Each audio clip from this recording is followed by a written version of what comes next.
이번엔 ETF 플러스 시간입니다. 뉴욕으로 연결해서 ETF 관련 소식들 체크해 보겠습니다. 도움 말씀에 글로벌엑스 한동훈 이사 연결돼 있습니다. 안녕하십니까? 새해 복 많이 받으십시오. 글로벌엑스에서 아시아 지역 전략을 담당하는 한동훈입니다. 네, 이사님도 새해 복 많이 받으시고요. 2023년 새해가 밝았습니다. 올해 시장에서 예상되는 가장 큰 화두가 있다면 뭐가 될까요? 네, 주요 투자은행에서 올 한 해에 대한 전망을 계속 내놓고 있죠. 그래서 시장에 대해서는 강세론자, 약세론자가 다 이제 비등비등하고 있는데 다행히 시장의 악재들은 대부분 나온 것 같고 모두가 경제는 안 좋을 것이다라는 전제하에 시작을 하는 것 같습니다. 이미 나쁜 뉴스가 선반영되었다고도 볼 수 있겠지만 연준과 시장 투자자들 간의 기싸움은 계속해서 지속되고 있는 것이 아닌가 생각이 듭니다. 연준은 계속해서 매파적인 발언을 통해서 금리가 5% 이상 갈 수도 있다라는 여지를 남겨두면서 시장 참여들을 대상으로 좀 슬로우 다운 하자, 오버 액션 하지 말라라는 그러한 메시지를 계속 던지고 있는 그런 상황이고요. 시장에서는 하지만 그럼에도 불구하고 페드의 발언을 고지고대로 믿지는 못하는 분위기입니다. 그래서 인플레이션이 꺾이는 지표가 나올 때마다 시장에서는 반등의 움직임을 보이고 있는 그러한 상황이죠. 다만 인플레이션이 연준이 제시하는 2%까지 도달하기까지는 시간이 좀 많이 걸릴 것 같습니다.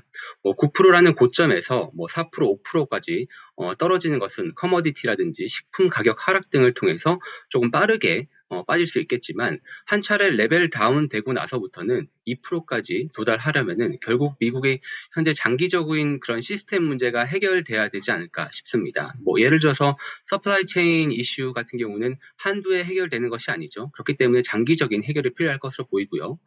높아지는 인건비 문제 같은 경우도 결국은 서플라이 체인에 영향을 미치는 문제라고 생각을 합니다. 그렇기 때문에 결국 올해에는 연준이 시장을 길들일 것인가 아니면 시장이 연준을 길들일 것인가 여기에 대해서 계속적으로 지켜봐야 되지 않을까 싶습니다.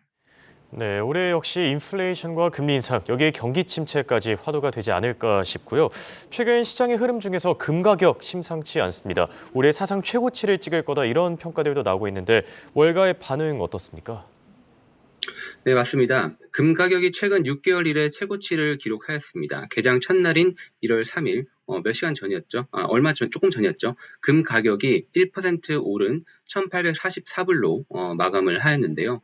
보통 금을 인플레이션을 해지하는 자산이다 또는 안전자산으로 저희가 알고 있습니다. 그래서 안전자산의 역할로 봤을 때는 2020년도에 나스닥과 S&P 500이 20%, 30%씩 큰 폭으로 하락을 하였기 때문에 금은 달러 기준으로 봤을 때는 마이너스 0.4% 정도 빠지면서 상대적으로 안전자산 역할을 했다라고 저희가 판단할 수 있겠습니다. 하지만 인플레이션 해지라는 측면에서 봤을 때는 조금 그다지 만족스럽지 못했죠.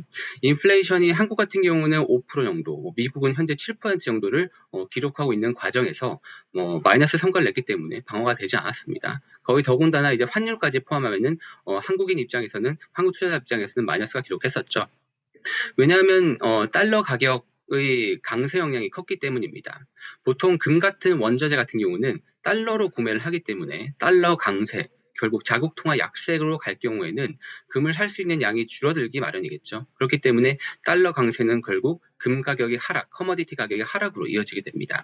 작년 한 해 동안에 달러 인덱스가 7.8% 정도 상승을 하였습니다. 원화 기준으로는 약 6% 정도 상승을 하였는데 달러 강세가 절정이었던 10월에는 원달러가 1,440원을 돌파를 하면서 강달러 때문에 금 가격이 상당히 저점을 찍기도 했었죠.